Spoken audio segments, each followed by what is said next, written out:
mim também é um privilégio estar convosco nesta última lição, por assim dizer, nesta última exposição sobre Israel.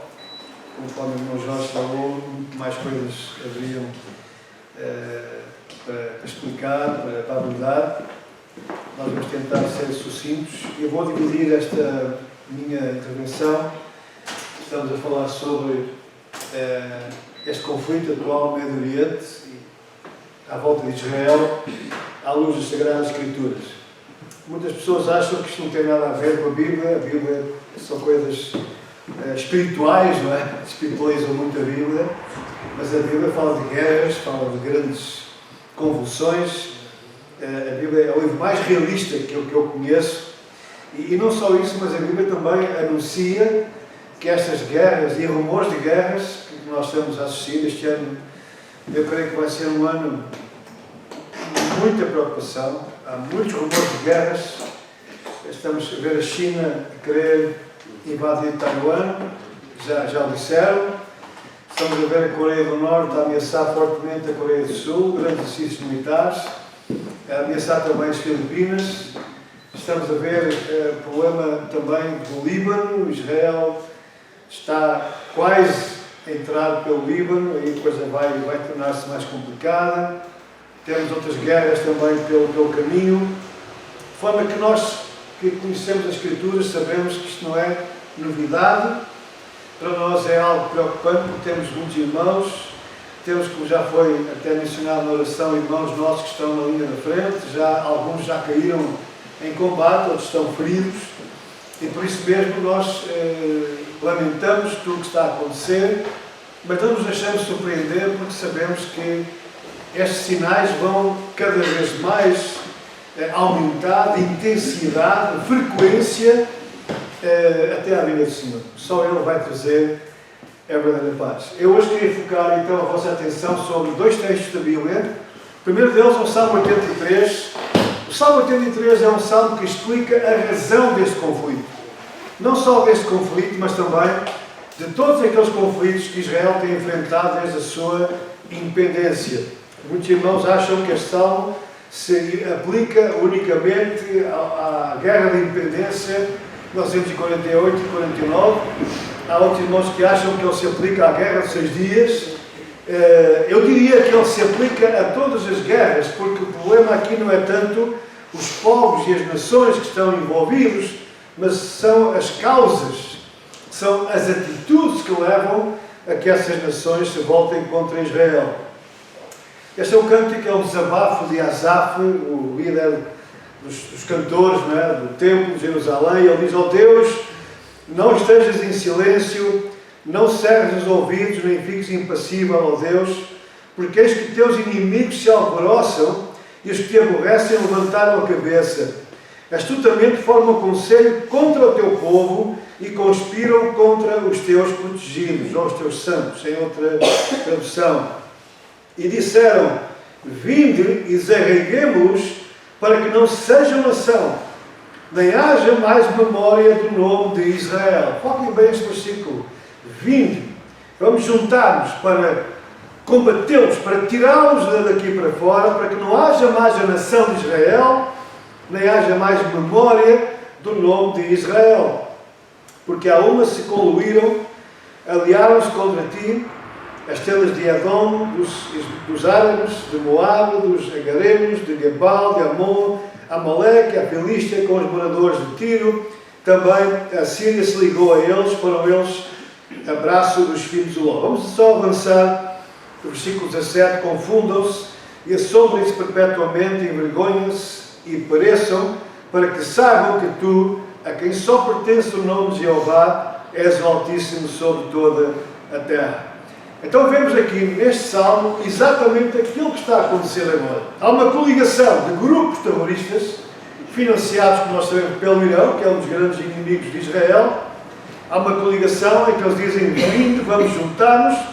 Este ataque do 7 de outubro foi obviamente planeado durante muito tempo, foi planeado com uma grande disciplina, tudo foi planeamento organizado por estrategas, E qual era o alvo deles? Era acabar de vez com o povo judeu. Não é a questão de dividir a terra em dois estados, não é a questão da luta chamada luta palestiniana, é a questão de erradicar o nome de Israel da face da terra. Não só na Terra Santa, na terra de Israel, mas também no resto do mundo. E como vocês ouviram, certamente um dos líderes do Hamas disse que eles planeiam repetir o 7 de outubro as vezes que forem necessárias até que acabem com os judeus. Essa foi a ideia de Nasser, lançar os judeus no mar, quando houve aquela guerra da independência, quando foi a guerra de 67, a guerra de 6 dias, e por aí fora.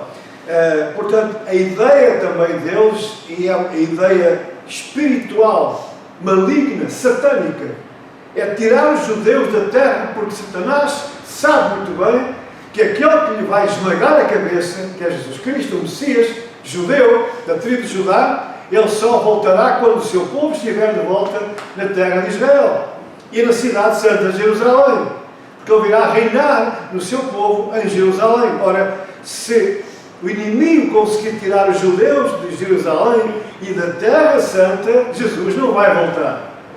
Estão a entender? Por isso mesmo, esta é uma guerra espiritual. Tudo que está por trás deste conflito não é uma questão de terra, menos terra, é um ódio antigo de posse da herança que Isaac recebeu e que Ismael sempre ambicionou e invejou.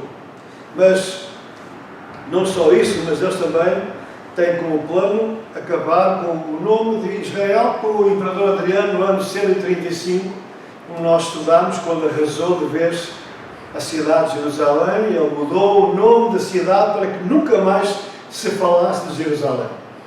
A verdade é que Jerusalém continua a ser citada cada dia nas notícias. Jerusalém é mencionada.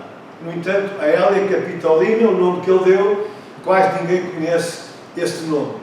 A Palestina foi o nome que ele deu à terra de Israel e à terra de Judá, muito em especial, para humilhar os judeus, buscando o nome daqueles que eram os maiores inimigos de Israel, que eram os filisteus. E por isso, para fazer esquecer a memória dos judeus, ele então foi chamar aquele território Sírio-Filístia, ou no nosso português, a Palestina.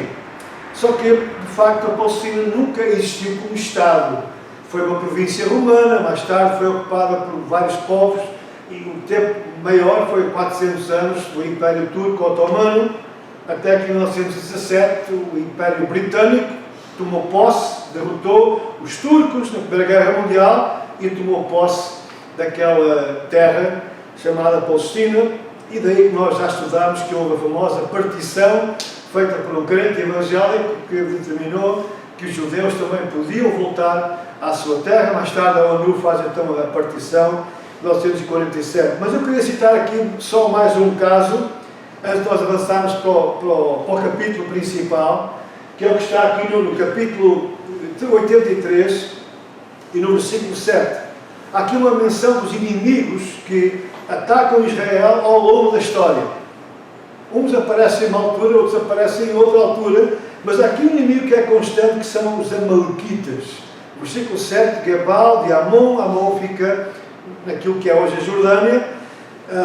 Amaleque e a Filístia e os moradores de Tiro. Ora, Amaleque é um povo, foi o primeiro povo a combater Israel. Quando Israel sai do Egito e avançam para a região do Sinai, e quando falo do Sinai não falo do Egito, mas falo na Arábia Saudita, que é o verdadeiro lugar onde eles estiveram, receberam a lei, o primeiro povo que os atacou foram os Amalequitas. Ora, os Amalequitas viviam exatamente naquela faixa sul daquilo que é hoje a faixa de Gaza. Estavam os filisteus também, fortes e cruéis inimigos de Israel, com os quais Israel combateu muitas e muitas vezes, mas também os Amalequitas ali estavam.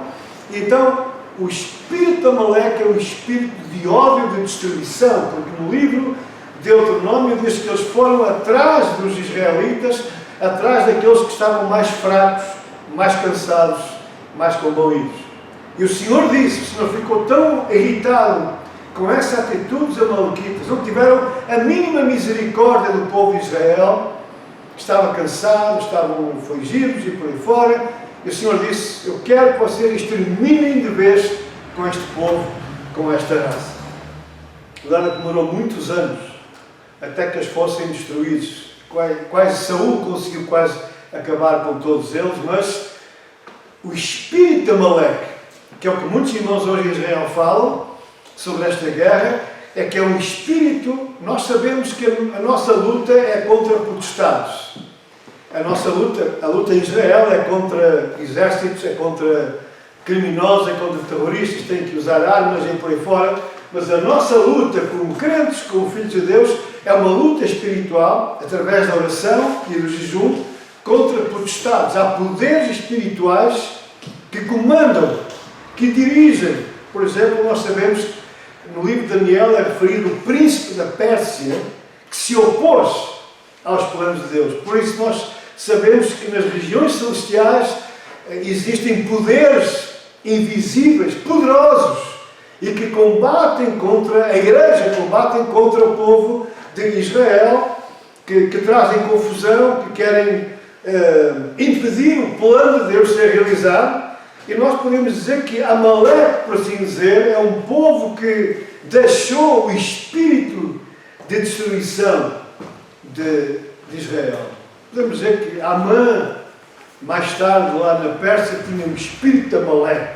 Vamos acabar com os judeus. Podemos dizer que outros povos, e acima de tudo, o Hitler também tinha esse espírito de Amaleque, de destruição dos judeus. Aquele homem lá no Irão, o presidente do Irão, quando foi esse terrível atentado que matou quase 100 iranianos, a primeira coisa que eles fazem logo é acusar Israel. Israel não procede daquela maneira. Israel não é louco, nem eles desprezam as vidas como os muçulmanos fazem. Israel não tem bombistas, não tem nada daquilo. Israel ataca líderes terroristas de uma forma muito específica. Mais tarde ou mais cedo, eles são apanhados, como foi agora naquele segundo do Hamas lá no Líbano. Mas logo a primeira acusação, o ódio, a ameaça foi contra Israel. E mesmo agora que o Daesh já assumiu a responsabilidade, ainda assim o discurso dele hoje de manhã foi ainda contra Israel. Ameaçando Israel. É o espírito de Amaleque. Eles querem destruir o Estado sionista, que nós chamamos.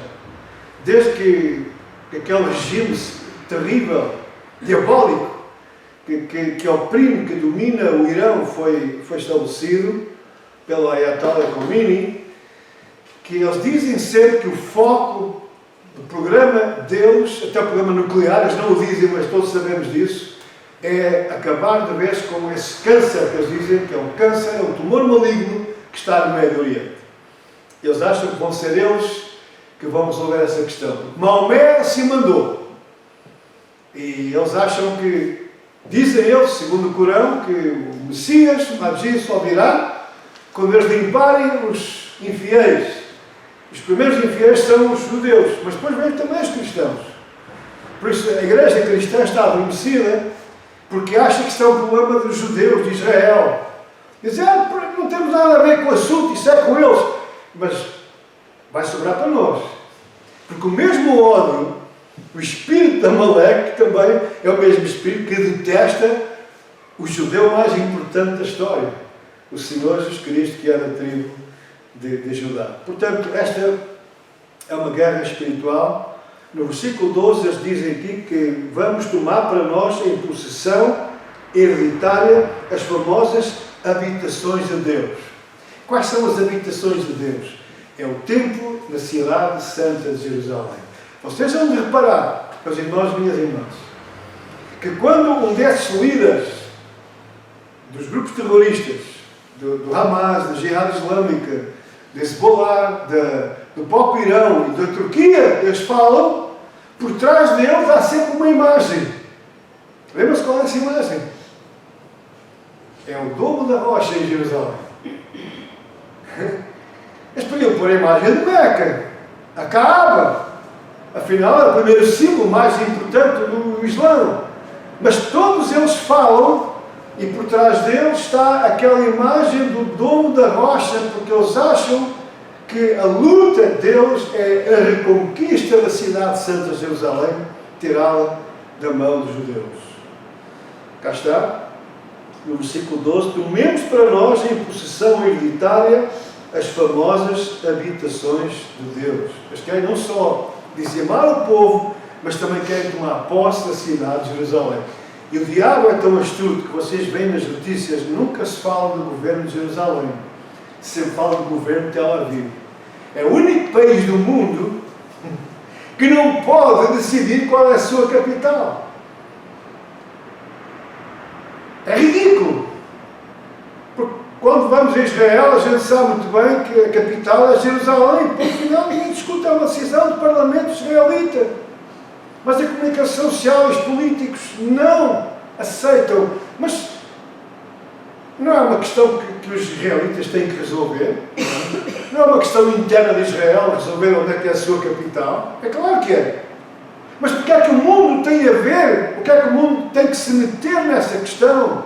Onde é a capital de Israel? E não aceitar. Mas o que adianta aceitar ou não aceitar? Porque se de facto aquilo que está aqui escrito é que o Senhor determinou que Jerusalém era a sua santa cidade, a cidade da sua habitação. O Senhor diz que entre muitas outras cidades Ele escolheu aquela cidade para habitar. Para que eles não querem reconhecer Jerusalém? Porque o diabo sabe muito bem que é em Jerusalém que o Messias vai reinar. E ele não aceita isso de forma nenhuma. Essas são mais ou menos as causas. A causa principal, como já vimos, é o ódio, que vem já do tempo do Ismael, inveja, o ódio, sabendo que o príncipe da paz virá reinar, irá esmagar a cabeça da serpente. Já lhe infligiu um duro golpe na cruz. Mas o diabo ainda anda solto. E como? Não é? Basta ver as notícias para a gente ver que ele não para. Não é? Ele está cada vez mais furioso. Sabe que o seu tempo está próximo. O seu tempo está limitado. E o seu plano principal é realmente tentar destruir esse projeto de Deus. Só que o Senhor é aquele que tem a última palavra. O Senhor sempre no final de cada batalha, o objetivo dele é, como está no versículo 18, para que saibam que tu, a quem só pertence o nome de Jeová, és o Altíssimo sobre toda a terra. Os irmãos sabem que aquelas pessoas que foram atacadas no dia 7 de outubro e que se esconderam naquele festival, e mesmo os kibbutzins, eles não eram religiosos, antes pelo contrário, mas todos eles foram levados a fazer orações. Eu tenho ouvido testemunhos na televisão israelita de alguns silenciosamente para não serem ouvidos.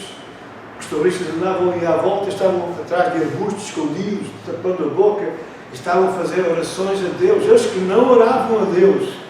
Alguns até nem acreditavam em Deus. Mas vejam, o que está a acontecer em Israel, realmente esta guerra está a provocar uma volta de muita gente para buscar a Deus. Isto é muito importante. Daí que nós devemos orar para que realmente o Messias seja conhecido e seja reconhecido por aquele povo. Então, tudo isto que a gente vê, from the river to the sea, Palestine will be free, milhares e milhares de pessoas andam a cantarolar esta frase terrível, porque é uma frase que diz, do rio até ao mar, a Palestina será liberta dos judeus. Portanto, vamos acabar com os judeus. Esta exatamente é a confirmação daquilo que o salmista diz: vinde, risquemos os dedos das nações e que não haja mais memória do nome de Israel. É isso que eles querem. Nós estamos a ver que Israel está a ser hoje alvo de uma perseguição terrível, como nos anos 30 os judeus. O antissemitismo está a crescer de uma forma nunca vista. Em França, os ataques antissemitas cresceram 1500% depois do início da guerra. Na Inglaterra, mais de 1300% em comparação ao ano passado. É uma preocupação que está a haver na América, nas universidades, entre os jovens, até mesmo aqui em Portugal, um país que normalmente está um pouco a leste. Há grupos antissemitas que escrevem nas paredes aqui no Porto. Hoje lá em Santos, no Brasil, pintaram sinagoga de Santos com dizeres também destas, a defender a Palestina. Muitos nem sabem o que é Palestina, nem sabem onde é tal Palestina, nem sabem nada do que estão a falar, mas é uma onda antissemítica patrocinada pelo inimigo de Israel para tentar levantar o mundo inteiro contra Israel. Isso vai acontecer. Nós sabemos que no final da história Israel vai ser cercado de todos os seus inimigos. Aí Deus vai intervir diretamente. Isto que está aqui são imagens recentes da Turquia. Vamos falar daqui a pouquinho sobre a Turquia, mas na entrada dos mercados e das lojas é colocada a bandeira de Israel para que eles pisem a bandeira, ou seja, humilhando a bandeira de Israel, e já há muitas lojas na Turquia onde já é colocada este letreiro: judeus não são permitidos. Tal como acontecia na Alemanha nos anos 30, judeus já não podem entrar. Isto está a acontecer agora. Nós estamos a assistir a uma nova repetição, porque a história é composta de ciclos, não é? Aquilo que estamos a ver hoje é uma repetição que se passou no passado e que nós julgávamos que estava terminado, que as pessoas agora tinham aprendido alguma coisa, mas não aprendem. Infelizmente, há um ditado judeu muito famoso que diz: aqueles que não aprendem com a história estão condenados a repetir os seus erros. E é verdade. As pessoas não sabem o que estão a fazer. E infelizmente nós vamos agora virar para Ezequiel 38, que vai ser o ponto principal que eu queria abordar convosco, porque se nós vimos agora quais são as razões, as causas desta e de outras guerras contra Israel, agora nós vamos ver o que é que está a preparar-se com esta guerra. E eu quero dizer uma coisa muito clara, em que eu acredito piamente, irmãos. Eu não tenho o direito de convencer ninguém. Nem estou aqui para isso. Estou apenas para estudar com vocês as Escrituras e ver se realmente não é isso que está a acontecer. Eu creio que sim. Estamos a viver dias muito intensos. A história está a cavalgar, por assim dizer, a grande velocidade. As coisas hoje acontecem inesperadamente. O 7 de outubro foi algo inesperado, apanhou toda a gente de surpresa, e outras surpresas poderão vir a caminho. Mas aquilo que muitos dizem hoje em Israel, e não só, mas também eu acredito, é que esta guerra está a configurar o quadro do xadrez que nós encontramos na profecia de há 2500 anos atrás, o profeta Ezequiel. E esta profecia é muito importante porque ela segue o capítulo 37 de Ezequiel, que nós estudámos a semana passada, que é a restauração dos ossos secos, é a restauração de Israel, é o regresso de Israel das cinzas, por assim dizer, e são colocados na terra que Deus preparou para eles, que é a terra deles, a terra que Deus lhes deu como herança. E agora que eles já estão naquela terra, na terra da promessa, nos últimos dias haverá uma invasão de uma coligação de 8 nações, comandadas por Gog, e que vão invadir a terra de Israel para acabar de vez com este povo. Vocês vejam que são várias tentativas finais de Satanás para acabar com Israel. É a única nação que está sempre ameaçada. Porquê?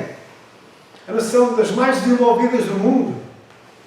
Antes da guerra, Israel estava a ocupar a 4ª posição no índice de felicidade do mundo inteiro. Em primeiro lugar, Dinamarca, Finlândia, Suíça também. E Israel estava logo ali na linha da frente também. E um país que está cercado de inimigos por todo lado, que gasta uma boa parte do seu orçamento na defesa. No entanto, o índice da felicidade, do bem-estar daquele povo, atinge valores impressionantes. Daí tanta inveja, daí tanto ódio, porque a sobrevivência deste povo não tem a ver só com eles, tem a ver com Deus que está por trás deles. É o povo de Deus, é o povo eleito de Deus, quer queiram, quer não. E a opinião dos homens, dos políticos, do Guterres, da ONU, não conta para nada. O que conta é a opinião de Deus. Assim diz o Senhor. É Deus quem determina. Isto que vamos ver agora é aquilo que Deus profetizou através do seu servo Ezequiel e que vai acontecer. E a razão que eu estou a falar sobre isto é porque, de facto, esta guerra atual está a mudar, está a configurar as peças a deslocá-las do seu lugar e a colocá-las todas exatamente conforme o profeta Ezequiel nos revelou. Vamos ler então o capítulo 38 do livro de Ezequiel. Veio mais a minha palavra do Senhor dizendo: Filho do homem, dirige o rosto contra Gog, terra de Magog, príncipe e chefe de Meseque e de Tubal, e profetiza contra ele, e diz: assim diz o Senhor Jeová: eis que eu sou contra ti, ó Gog, príncipe e chefe de Meseque e de Tubal, e te farei voltar e porei anzóis nos teus queixos, e te levarei a ti com todo o teu exército de cavalos e cavaleiros, todos vestidos bizarramente, com ligação grande, com escudo e rodela, manejando todos a espada, persas e etíopes, e os de Put com eles, todos com escudo e capacete, Gomer e todas as suas tropas, a casa de Togarma, de Banda do Norte, e todas as suas tropas, muitos povos contigo. Prepara-te sim, dispõe-te, e todas as tuas congregações que se reuniram a ti, e serve-lhes tu de guarda. Agora veja só o que está escrito no versículo 8. Depois de muitos dias, serás visitado. No fim dos anos, virás à terra que se retirou da espada e que veio dentre muitos povos aos montes de Israel, que sempre serviram de assolação. Mas aquela terra foi tirada dentre os povos e todos eles habitarão seguramente. Então subirás, virás como uma tempestade, far-te-ás como uma nuvem para cobrir a terra, tu e todas as tuas tropas e muitos povos contigo. Assim diz o Senhor Jeová: e acontecerá naquele dia que terás imaginações no teu coração e conceberás um mau desígnio e dirás: subirei contra a terra das aldeias não moradas, virei contra os que estão em repouso, que habitam seguros. Todos eles habitam sem muro e não têm ferrolho nem portas. Isso a fim de tomar o despojo e de arrebatar a presa e de tornar a tua mão contra as terras desertas que agora se habitam. Terras desertas que agora se habitam. E contra o povo que se ajuntou dentre as nações, o qual tem gado e possessões e habita no meio da terra. Sabá e Dedã e os mercadores de Tarsis e todos os seus leõezinhos te dirão: vens tu para tomar o despojo? Ajuntaste o teu bando para arrebatar a presa, para levar o ouro e a prata, para tomar o gado e as possessões, para saquear grande despojo? Portanto, diz o Senhor, profetiza ao filho do homem e diz a Gog: assim diz o Senhor Jeová: não saberás naquele dia, quando o meu povo de Israel habitar com segurança. Virás, pois, do teu lugar, do extremo do norte. Reparem bem, duas vezes vai aparecer esta expressão, do extremo norte de Israel, tu e muitos povos contigo, montados todos a cavalo, grande ajuntamento e exército numeroso, e subirás contra o meu povo Israel. Deixa-me só parar aqui um pouquinho. Aqueles que dizem hoje que Israel já não é mais o povo de Deus, aqui encontram um grande problema. Porque esta batalha é futura. Nunca aconteceu na história esta batalha. Ninguém pode encontrar um pedaço de história que confirme que isto já teve lugar. Isto vai acontecer no final dos dias. E no final dos dias o Senhor diz: este é o meu povo. Está tudo explicado, não está? Não precisamos de fazer um desenho. Nunca deixaram de ser o povo de Deus. Podem fazer coisas erradas, como nós também fazemos. Podem desobedecer, podem rebelar-se, podem esquecer o Senhor até. Mas isso não faz com que o Senhor os rejeite. Paulo diz: rejeitou Deus o seu povo? De jeito nenhum. Deus não rejeitou o seu povo. E Deus aqui trata-os como o meu povo de Israel. Voltando ao versículo 16: subirás contra o meu povo de Israel como uma nuvem para cobrir a terra. No fim dos dias, sucederá que hei de trazer-te contra a minha terra. Não é a terra de apodrecimentos, é a terra do Senhor. É o dom de Deus que está em causa, é a possessão, é a propriedade de Deus que está em causa. Não é brincadeira, não é uma terra qualquer. em trazer-te contra a minha terra, para que as nações me conheçam a mim, quando eu me houver santificado em ti os seus olhos, ó Gog. Assim diz o Senhor Jeová: não és tu aquele de quem eu disse nos dias antigos, pelo ministério dos meus servos, profetas de Israel, os quais naqueles dias profetizaram largos anos que traria contra eles. Versículo 18: sucederá, porém, naquele dia, no dia em que vier Gog contra a terra de Israel, diz o Senhor Jeová, que a minha indignação subirá aos meus narizes. Porque disse no meu zelo, no fogo do meu furor, que naquele dia haverá grande tremor sobre a terra de Israel. E podemos continuar por aqui fora. Vamos só avançar, capítulo 39. Repete esta invasão de 8 nações contra Israel. E no final da história, o Senhor diz que declarará sobre eles uma grande derrota. Eles se levantarão uns contra os outros, o Senhor vai mandar pedras enormes desde os céus, haverá um terremoto enorme naquela terra, Deus vai agir a favor do seu povo, e aqui o Senhor diz que isso é por causa do seu nome. Deus vai ser glorificado no seu povo por causa daquela grande vitória que Ele trouxe a Israel. Então eu queria agora esboçar um pouco este capítulo 38 e 39, a grande importância que ele tem para nós. Na Bíblia para Todos, uma versão feita em Portugal, tradução ecuménica, tem algumas traduções felizes, e este versículo está, na minha opinião, muito bem traduzido, porque diz: o Senhor dirigiu uma palavra e disse-me: homem, vira-te para Gog, o rei mais poderoso das nações de Meshec e Tubal, na terra de Magog. Então, Gog não é uma terra, Gog é uma personagem, é um homem. Para alguns ele é o anticristo. Houve um monge católico e teólogo no século XII, muito conceituado até entre os protestantes, os evangélicos. Era um homem que tinha uma visão escatológica tremenda, e ele disse que Gog é o anticristo final que virá logo antes do juízo final. Ele achava que este Gog é de facto o anticristo. E poderá muito bem ser o anticristo, porque o Senhor disse que este é aquele de quem os profetas falaram, que viria da Síria, é o assírio, que fala em Isaías e outros textos. Talvez ele venha da Síria, talvez ele venha de outros pontos que vamos já referir. Quais são então as condições necessárias?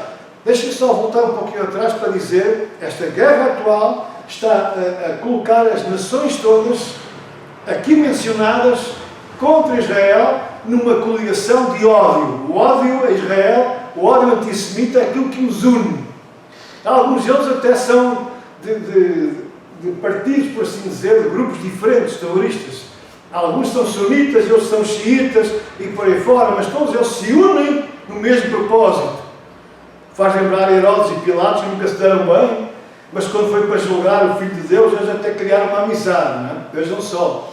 E esses grupos todos terroristas, combatem uns aos outros, muitas vezes, mas quando é para combater Israel, eles se juntam todos com o mesmo propósito, com o mesmo ódio.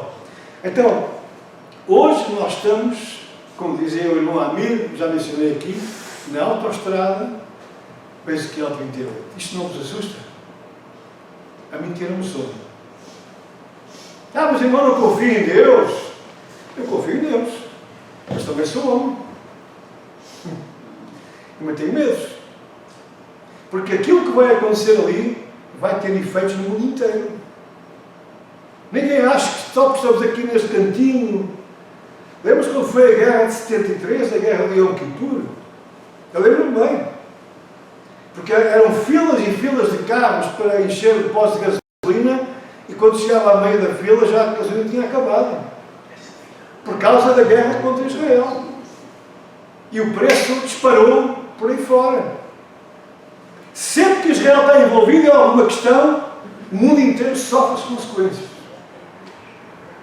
Eu podia citar muitos casos, mas vamos avançar para o capítulo 38, que é mais importante. Então, quais são as condições necessárias, segundo estes dois capítulos, para que esta invasão tome lugar. Será que é já amanhã? Eu creio que não. Daqui a 1 ano ou 2, eu não sei. O que eu sei é que as nações que estão mencionadas, e que vamos já localizá-las no mapa, já estão todas unidas neste propósito. E há meia dúzia de anos e até de meses isso não acontecia. Eu vou contar aos irmãos pelo menos 2 casos, 2 nações que há 6 meses atrás estavam de bem com Israel. Não se passava nada. Então a gente lia este texto e assim, bom, ainda falta muito, porque temos que ver estas 2 nações também se voltarem contra Israel. Mas agora elas estão todas alinhadas no mesmo propósito. Esta guerra provocou esse alinhamento para que Ezequiel 38 tenha lugar. Então, condições necessárias, segundo o texto, em primeiro lugar, a terra de Israel ficaria desolada e deserta por um longo período de tempo. Está no versículo 8. Assim aconteceu. Portanto, esta guerra não aconteceu antes da expulsão dos judeus, do ano 70 ou até antes. Em segundo lugar, o povo de Israel seria reunido dentre as nações para habitar a sua terra desolada no fim dos anos. Nós estamos nesse período chamado o fim do fim do fim. O final dos anos, o final da história. Estamos a viver o último capítulo da história disso, eu não tenho a mínima dúvida. Não posso dizer que não vai ser, nem quando será, mas estamos a viver realmente os últimos dias, e não só por causa desta guerra, destes sinais, mas muitos outros sinais que vemos à nossa volta, a depravação moral, a indescritível, a troca de costumes, a falta de moral na sociedade, a frieza de muitos crentes, de muitas igrejas, e por aí fora. Podemos continuar, não adianta, são muitos e muitos sinais. Em terceiro lugar, diz o versículo 12 e o versículo 13, que os judeus, os israelitas, quando lá estivessem, iriam tornar-se ricos.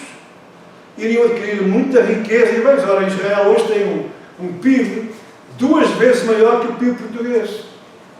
Uma nação muito mais pequena, também do Alentejo, nasceu há 75 anos atrás e já tem um PIB que é mais que o dobro do nosso. E nós andamos aqui aos séculos, sempre neste atraso de vida. E cada vez pior. Não é verdade? Israel avança e nós andamos sempre atrás. Eles iriam habitar a terra em segurança. E estavam realmente, aqueles que o sim estavam ali a viver na maior tranquilidade. Eles facilitaram. Acharam que nada ia acontecer, porque eles eram até amigos de muitos daqueles que os vieram massacrar. E teria de haver, aqui segundo o texto, teria que haver uma crescente inimizade, um ódio crescente, um antissemitismo galopante que iria unir todos esses povos. Quais são então as ações profetizadas em Ezequiel? Em primeiro lugar, uma coligação de nações formada para o único objetivo de atacar Israel nos últimos dias. Aqui estão elas, vamos já decifrá-las um pouquinho melhor.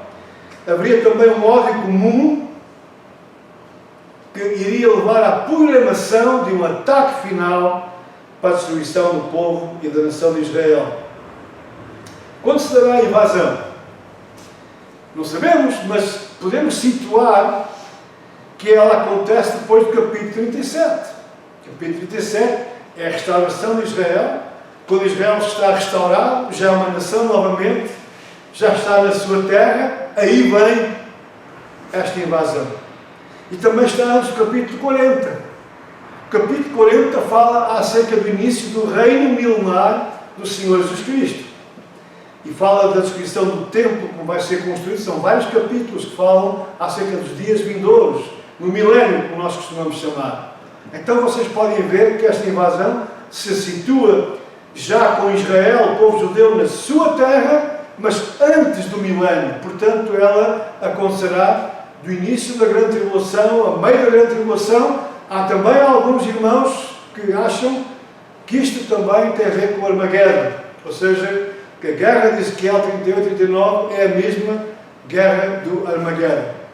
Eu também já pensei assim, há muitas semelhanças, há muitas parecenças e algumas características, mas eu penso hoje de uma forma um pouco diferente, porque aqui estão mencionadas nações específicas. Há uma coligação de 8 nações comandadas por God, E na guerra do Armagedon é praticamente o mundo inteiro que está ali reunido no Vale de Megiddo para destruir Israel.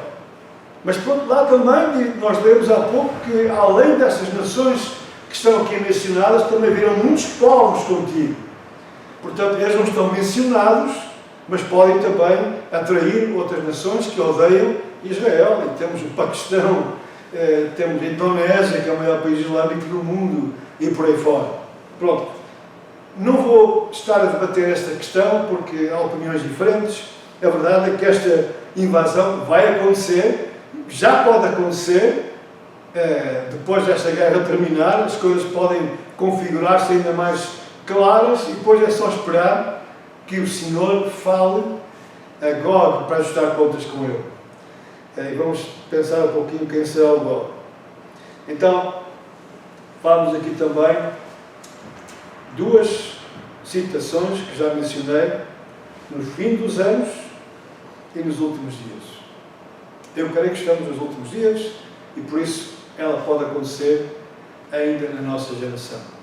Eu creio que está a andar tão rápido, pode acontecer mesmo, muito em breve. Ok, não vou falar de datas, não sou vidente, nem ninguém pode ser, se for é um falso vidente, mas que está próximo, as condições estão todas. Isto é como querer fazer um bom prato, uma boa comida, e ter os ingredientes todos, só não estão cozinhados ainda, mas está tudo em cima da banca ali, as cenouras, as batatas, a carne, está tudo preparadinho ali.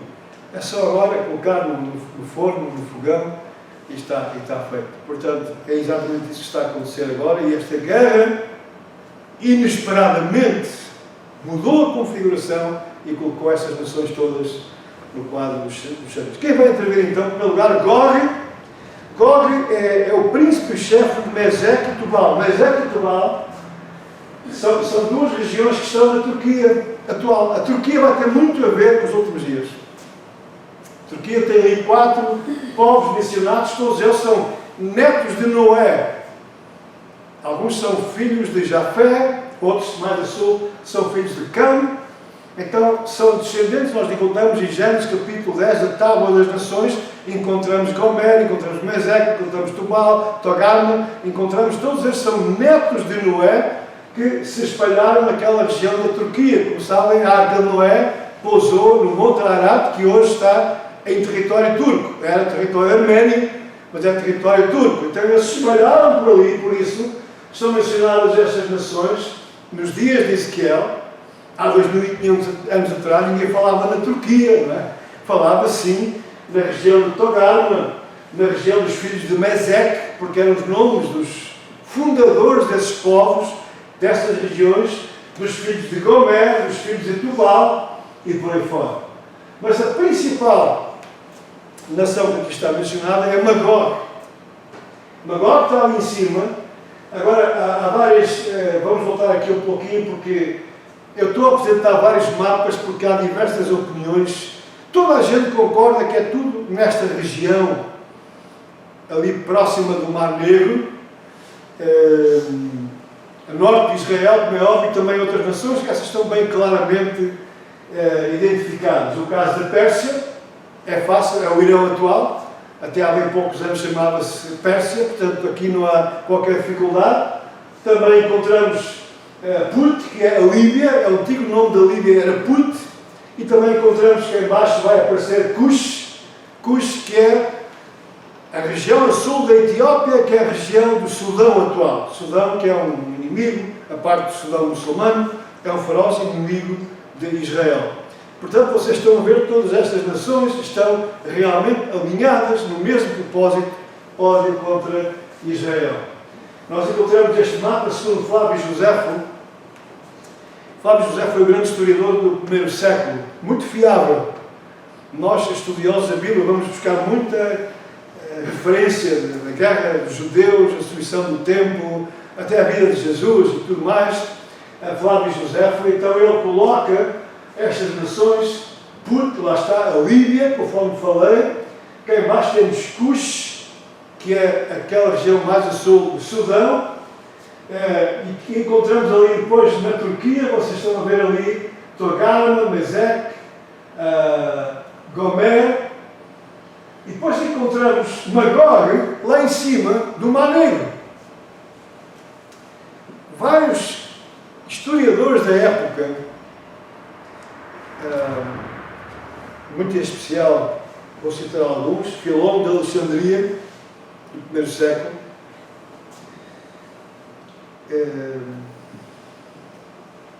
Hesíodo, que é chamado pai da poesia didática grega, todos eles identificam a região de Magog com a região atual sul da Rússia, ou seja, a região atual da Ucrânia. Porquê é que a Rússia invadiu a Ucrânia? Porque o Putin é maluco e por aí fora. Claro que sim, mas sabendo ele ou não, se ele não sabe, era necessário que a Rússia ocupasse aquela parte da Ucrânia atual, e eu infelizmente creio que eles se calhar não vão mais largar aquilo, porque aquilo é um petisco, não é? É a região mais próspera da Ucrânia, incluindo a Crimeia também, cá em baixo. Donetsk, porque toda aquela região vai ser ocupada pela Rússia, já está, vai ser difícil tirá-los ali para fora. Então, essa região é de onde estavam realmente os magogitas, descendentes de Magog, a quem os historiadores chamam dos citas. Os citas estavam naquela região.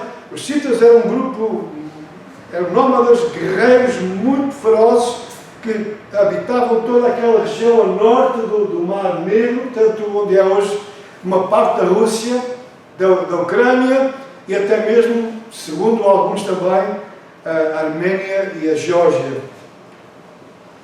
Mas o principal testemunho é Heródoto, porque Heródoto é o mais próximo contemporâneo do profeta Ezequiel. Heródoto, podemos dizer assim, quase que conheceu Ezequiel. Viveu na mesma altura.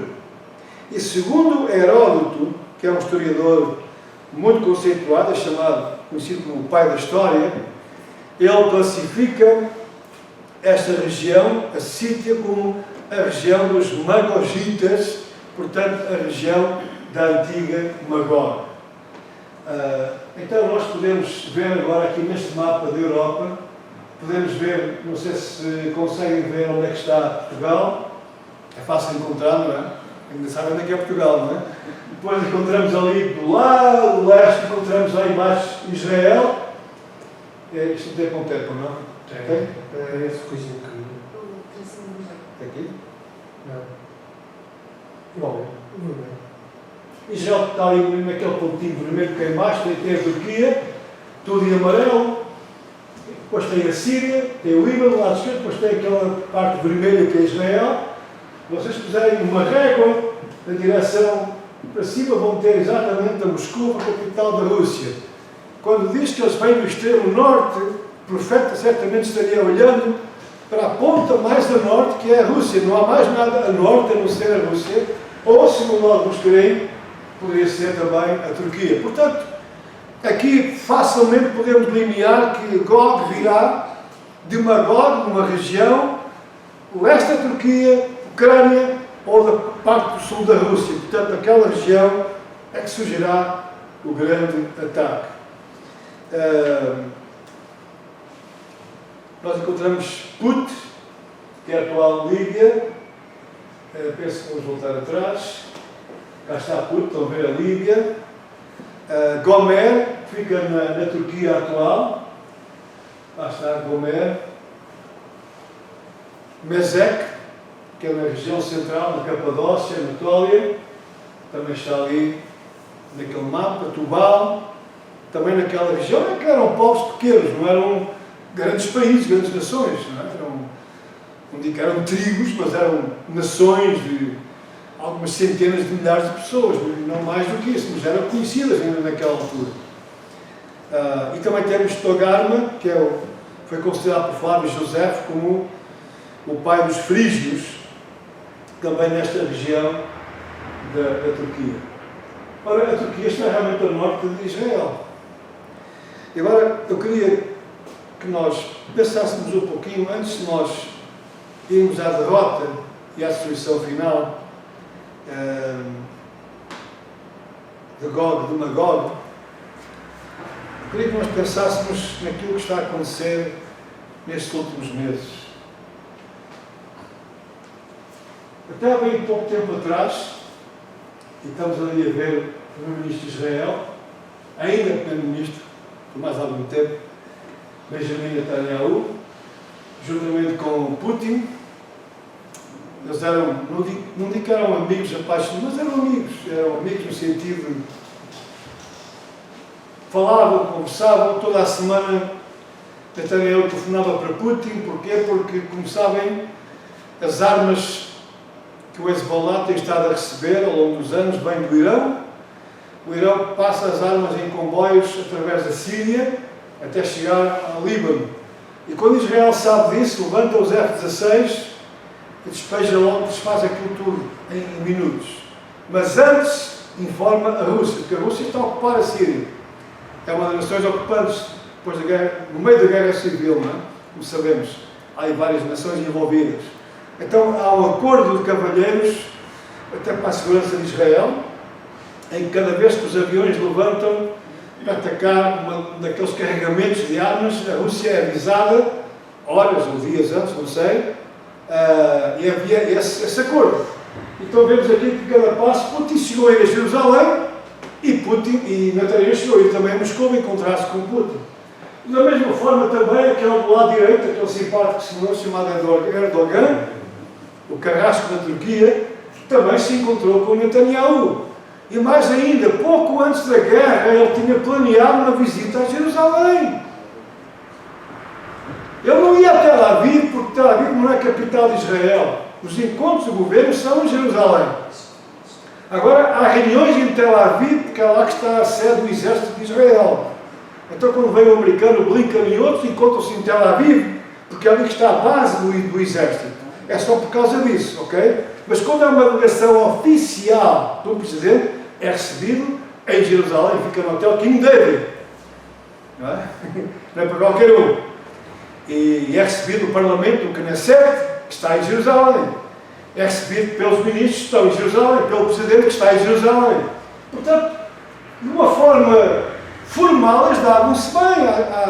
Há 4 meses atrás.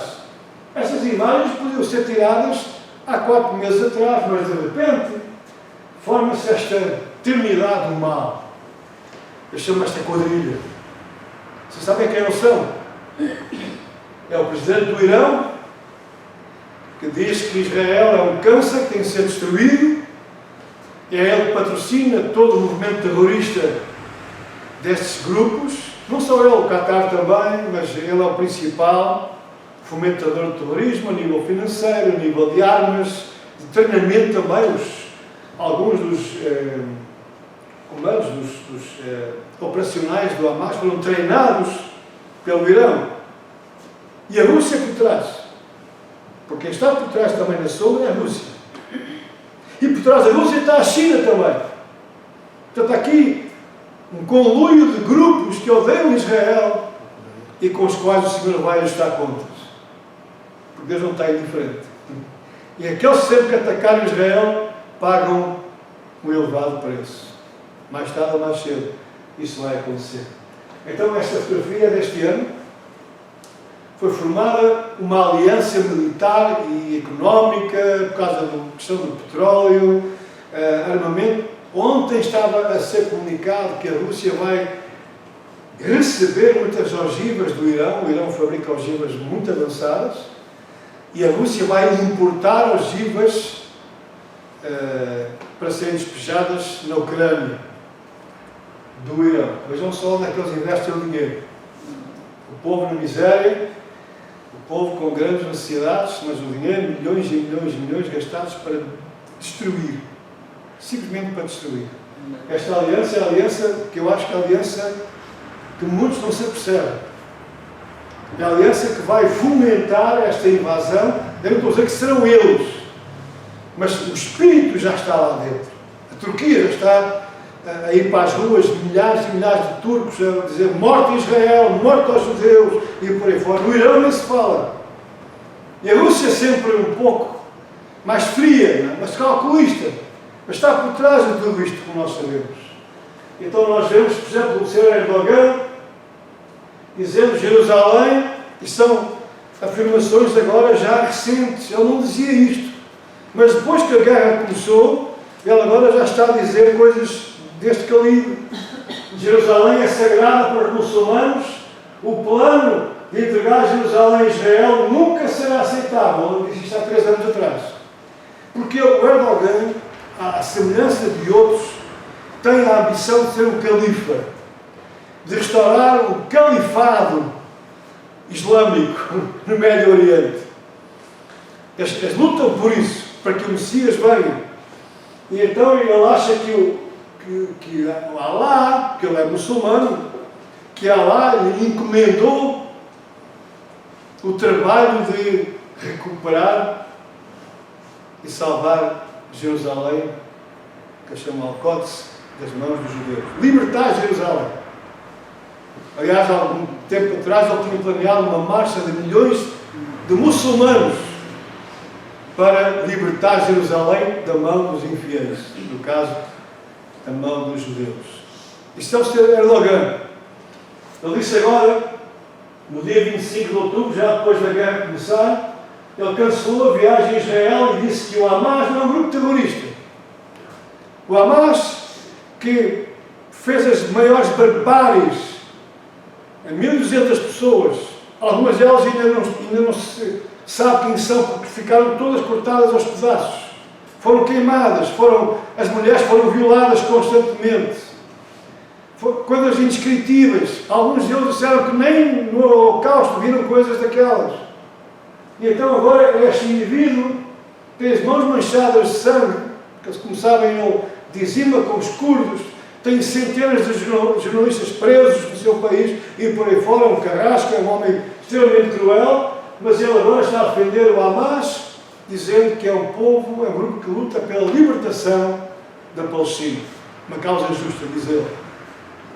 No dia 15 de novembro ele disse, digo, lá no Parlamento, digo de peito aberto que Israel é um Estado terrorista. Ele agora já diz que Israel é um Estado terrorista. E não só isso, e Netanyahu é o Hitler.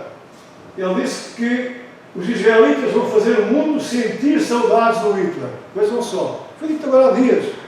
Dia 25 de dezembro passado. Este homem que há 6 meses planeava ir a Israel. Cumprimentar Netanyahu. E agora está completamente virado. Porquê é que isto acontece? Porque eles tinham que estar alinhados segundo o plano profético. Nós não tínhamos dúvida, nós temos de assistir a isto diante dos nossos olhos. Deus está a avançar o cumprimento das suas profecias. Para que nós estejamos alerta, para que nós que estudamos, isto está na Bíblia por alguma razão. Isto não é letra morta.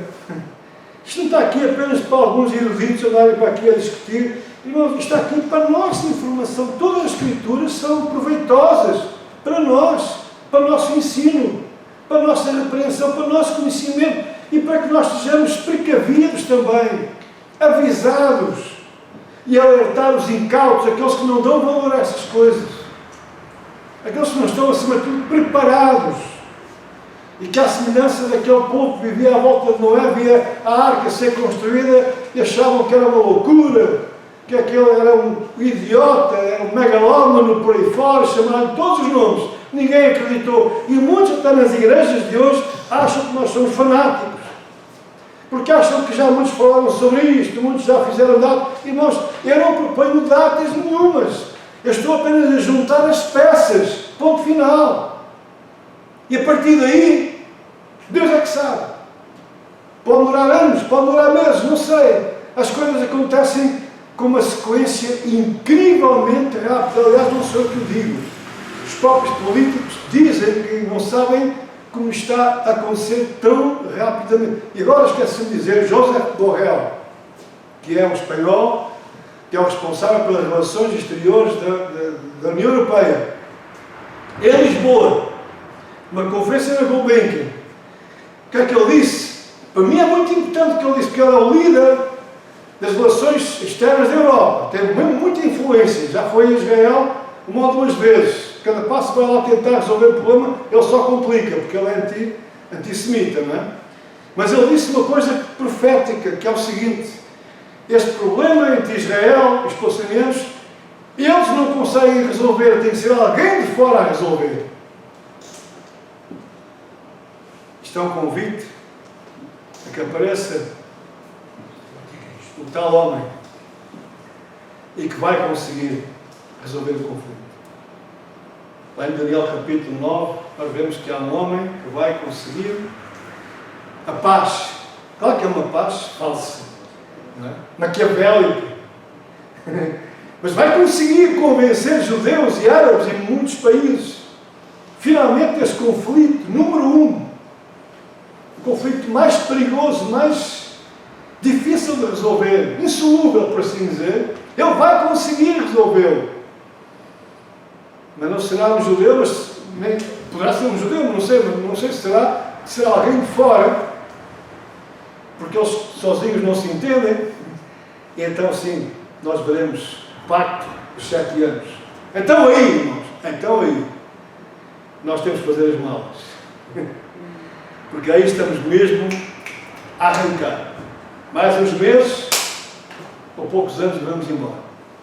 Ou podemos sair antes, melhor ainda, não é? Não acredito, mas poderá ser também. O que importa, irmãos, é estarmos preparados e estarmos alerta com sinais. Porque o Senhor Jesus disse, lá em Lucas, quando virdes todas estas coisas a acontecer, todas elas, terremotos, vejam o Japão, tantos terremotos. Portugal também tem estado a tremer agora recentemente. E não só. Pestes, fomes, guerras, rumores de guerras. Eu estava a falar com o irmão Paulo há bocadinho e ontem fui-me deitar perturbado. Dormi muito pouco esta noite. Porque as notícias que eu vi, literalmente eu podia dizer rumores de guerras. Taiwan ser ameaçado, Coreia do Sul ser ameaçada, Filipinas sendo ameaçadas. Cada vez mais o alinhamento, mas não só isso, também o investimento que é feito em armas. A Alemanha investir cada vez mais em armas, a Inglaterra, ou seja, a Europa está a armar-se cada vez mais com medo da Rússia, porque a Rússia ameaça invadir a Europa. Irmãos, guerras e rumores de guerras é o que estamos a ouvir cada vez mais. E o Senhor disse, quando viste todos esses sinais, a perseguição aos cristãos é terrível, nunca vista na história, e por aí fora, juntando todas essas peças, nós podemos dizer, realmente, a nossa redenção está próxima, o nosso Salvador está próximo, está às portas. Temos de estar preparados, vigilantes, com as candeias acesas, não adormecendo como alguns, não deixando as coisas andar, porque eu ouço alguns dizer, irmão, sempre foi assim. Não foi nada assim, não. As coisas nunca se confluíram como agora estão. Acima de tudo, com o epicentro na questão de Israel e de Jerusalém. Porque, além de Israel, a batalha final será Jerusalém. Depois será o problema de Jerusalém que eles querem resolver.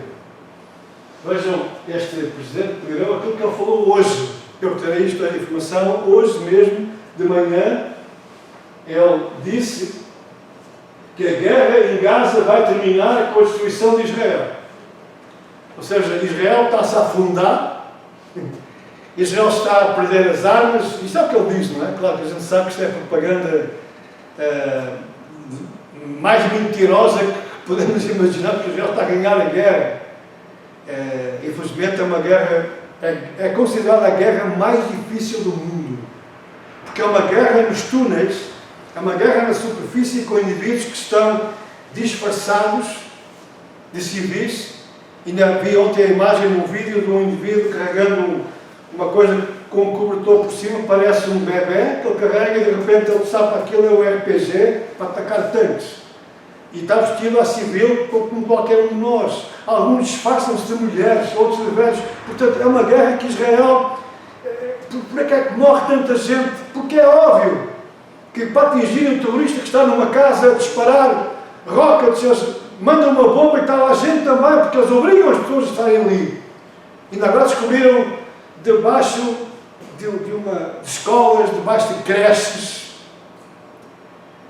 debaixo de mesquitas, túneis. Hoje descobriram mais uma rede de túneis por baixo de um museu. Eles escolheram os lugares onde Obviamente ninguém vai querer atacar uma creche, uma escola, uma universidade, um museu. É lá que eles colocaram hospitais, colocaram as suas bases terroristas, com os seus túneis e por aí fora. É claro que é uma guerra muito, nem os americanos conseguiram vencer uma guerra, mas Israel está a vencer a guerra. Porque eles têm uma estratégia, têm conhecimento, informações, e obviamente com aqueles que se vão rendendo, eles vão capturando, vão encontrando todos aqueles computadores e tudo aquilo, eles encontram, eles têm já um mapa de todos os túneis. O problema agora é só encontrar os reféns. Porque se os reféns já estivessem nas mãos de Israel, eu vos garanto que era mais uma semana que estava tudo resolvido. Eles davam cabo daqueles túneis todos no instante. Só que eles têm medo, porque os reféns estão lá dentro dos túneis. E hoje sabe-se que eles estão junto dos líderes, da quadrilha. Estão junto dos reféns, que é para não serem apanhados. Portanto, é uma guerra realmente dolorosa. Quase 200 soldados israelitas já tombaram também. E, obviamente, mais de 8.500 terroristas palestinianos também morreram. E, obviamente, que há civis também. A contagem que o Hamas faz não é credível, porque eles nunca falaram a verdade em coisa nenhuma. Portanto, quando falam em 22 mil, a gente tem que descontar uns bons milhares. Obviamente que há casos, há mulheres, há crianças que são vítimas, como é óbvio, mas muitos não têm culpa, mas muitos também são culpados, porque quem atacou os israelitas naquela fatídica manhã não foram só militares do Hamas, foram também civis palestinianos. E foi a terceira vaga, foi de civis palestinianos que fizeram os estragos piores. Alguns deles trabalhavam em Israel. Trabalhavam assalariados pelo povo israelita, mas o ódio foi tão grande que eles fizeram as maiores coisas. É isso que o mundo precisa de saber. Isto é uma guerra de ódio. Não é questão de terra nem nada disso, é uma questão de ódio satânico contra o povo de Deus. E este camarada vai acabar mal, também outros acabam, porque ele acha que Israel vai cair, quando afinal quem vai cair vai ser ele, mais tarde ou mais cedo. Isso eu não tenho dúvidas. Então, meus queridos irmãos, para concluir, no final de toda esta história, quem vai reinar é o Senhor. A glória de Deus vai ser vista no capítulo 38, no versículo 21. O Senhor diz, versículo 2, aliás, desculpem lá, estou a ver mal. A glória, o Senhor manifestará a sua glória. Eu penso que aqui há um erro na citação. Aqui no meio. 39, então é isso. Então houve aqui qualquer erro. Está a ver, minha filha passou mal. Passou muito, que ela fez isto aqui um bocadinho à pressa. Versículo 21, é isso mesmo. No final da história, quando o Senhor dizima os seus inimigos, quando eles caem nos montes de Israel, eu pessoalmente acredito que serão os montes de Golã, penso eu, que eles virão do norte, e quem vem do norte de Israel, da Síria ou do Líbano, a primeira coisa é os montes de Golã, não é? Eles vão cair ali nos montes, depois virão para o campo aberto, que eles vão também cair em campo aberto, será naquele vale de Jezreel. Então, depois que o Senhor chamar as aves dos céus, e vocês sabem que vai demorar meses, exatamente, vai ser vão morrer, talvez milhões de pessoas vão morrer ali. É o ajuste de contas que o Senhor vai trazer a estas nações, acima de tudo Gog. Ele diz, eu porei a minha glória entre as nações, e todas as nações verão o meu juízo, que eu tiver executado, e a minha mão que sobre elas tiver descarregado. E saberão os da casa de Israel que eu sou o Senhor, seu Deus, desde aquele dia em diante. Aqui vão acontecer duas coisas incríveis.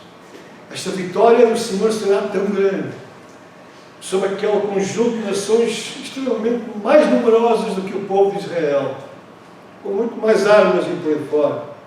Mas é o Senhor quem vai trazer a vitória. Para quê? Para que a sua glória seja reconhecida. Para que não seja Israel a ser o grande, porque Israel está numa situação frágil nessa altura, em relação a inimigos tão poderosos. Então eles terão que reconhecer que ali houve algo sobrenatural que aconteceu, pedras caíram do céu, um terremoto terrível que abanou toda a terra, as montanhas caíram para um lado e para o outro. Algo que talvez nunca visto, talvez o maior terremoto da história. Então eles veem que há uma intervenção divina a favor do seu povo. E as nações verão a glória de Deus, verão o meu juízo. Isto não quer dizer que se convertam. Quer dizer que eles vão temer a Deus, como o Faraó também temeu a Deus. E Nabucodonosor não se converteram, mas viram, respeitaram Deus. Com esse Deus não se brinca. Mas mais ainda, os da casa de Israel, desde aquele dia em diante, passarão a perceber que o Senhor é que é o seu Deus. O Deus deles não é o Vishnu, não é a nova era, não é essas religiões orientais que tanto dominam os jovens israelitas, não é o Deus Mamon, não é o dinheiro, não são as armas, nada disso. Mas o Deus que está do lado deles, o Deus que os defende, aquele Deus que diz: aquele que tocar um de vocês, toquem a menina dos meus olhos. Esse é o Deus que protege Israel, que não tosqueneja a favor do seu povo. Esse é o Deus que será reconhecido. Afinal, este é o nosso Deus. Não confiamos nas armas, não confiamos em nós mesmos, mas Ele é o nosso Salvador, aquele que nos salvou desta hora tão difícil. E é isso que vai acontecer. O final de Israel será a conversão de Israel, dos judeus. Será um grupo remanescente que, depois de ver a intervenção do Senhor em Jerusalém, a seguir a esta batalha, muitos vão se converter ao Senhor, estou certo que sim, mas depois, ainda mais, quando for o cerco a Jerusalém, em que será o próprio Senhor Jesus a vir lutar a favor do seu povo, que seus pés serão vistos no Monte das Oliveiras. Ele próprio irá lutar pelo seu povo. Portanto, terminando, o futuro de Israel é glorioso. Mas eles estão agora no início das dores de parto. Israel está a sofrer e vai sofrer ainda mais. Porque esta onda de antissemitismo que se levantou no mundo não vai mais parar. Instalou-se na mente dos jovens, destas novas gerações. Muitos nem sabem explicar porquê, mas está lá dentro, impregnado. E agora todos dizem que a solução é os dois Estados, ou seja, é uma solução que Israel não quer, porque obviamente está provado que não se pode conviver com grupos que querem o fim de Israel. Portanto, Israel hoje nem pensar numa coisa dessa, mas todos os países estão a dizer que a solução é haver dois Estados. Portanto, quando a guerra acabar, a pressão vai ser cada vez maior sobre Israel para que aceitem o Estado palestiniano lado a lado, repartindo a cidade de Jerusalém, que ainda é o pior. Por isso eu digo que eles estão no início das dores de parto. Agora as dores vão começar, mas um dia surgirá nova vida. O Messias virá e eles reconhecerão. Afinal, era este que nós não o conhecemos. Lembra-se José no Egito? Ele salvou os seus irmãos de uma nação infiel, uma nação ímpia. Ele foi levado ali para salvar os seus irmãos que não o reconheceram. Tal como os judeus hoje não reconhecem que Jesus é o Messias. Mas naquela hora do aperto, na hora da fome do Egito, o Senhor se revelou, José se revelou aos seus irmãos e salvou toda aquela família, toda aquela geração. Assim também o Senhor Jesus se revelará ao seu povo, aos seus irmãos e salvará a nação de Israel. Louvado seja o Senhor. Vamos terminar com a palavra de oração. Terminei mesmo na hora certa. Eu estou de parabéns. Consegui acabar 1 minuto depois da hora. Fantástico. Primeira vez que isso me acontece. Obrigado pela vossa atenção. Depois de terminarmos a gravação, que já pode ser interrompida, se quiserem, eu vou dar 5 minutos de alguma pergunta, alguma coisa que tenha ficado